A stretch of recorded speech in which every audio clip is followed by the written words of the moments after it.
আসসালামু আলাইকুম। আশা করি আপনারা সবাই ভালো আছেন। আমিও আল্লাহর রহমতে আপনাদের দোয়ায় ভালো আছি। আজকে চলে এসেছি সকাল বেলায় ধান খেতে।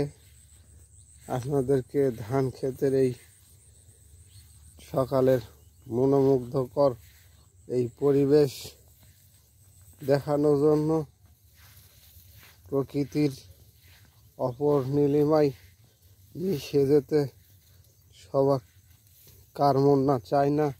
সবাই চায় একরাশ প্রীতি আর শুভেচ্ছা জানিয়ে দেশ ও দেশান্তর, দেশ ও দেশের বাইরে থেকে যারা এই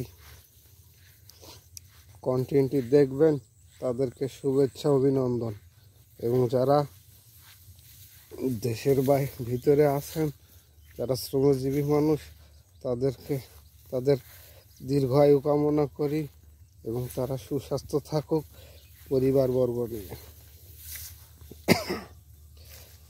যে ফসলের মাঠে ফসল উৎপাদন হচ্ছে এবং এক সাইডে মোটামুটি কাটা শেষ, এখন যেটুকু রয়েছে খালি ধান আর ধান।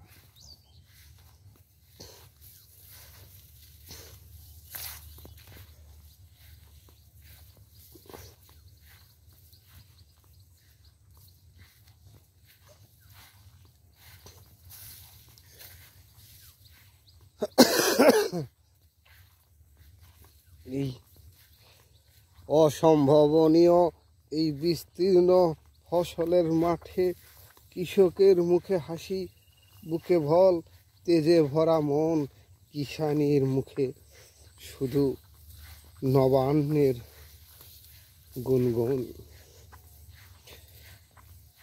পুকুর ভরা মাছ, গোলা ভরা ধান, যে বর্গা চাষি করে তার বাড়িতে শুধু খালি কুলা আর কায়দা ছাড়া কিচ্ছু থাকবে না। এই হলো কৃষকের সেই আদিম যুগ থেকে বর্গা চাষি যারা হয়ে থাকে তারা মহাজনদের কাছে নিষ্পেষিত হয় এবং শোষিত হয়।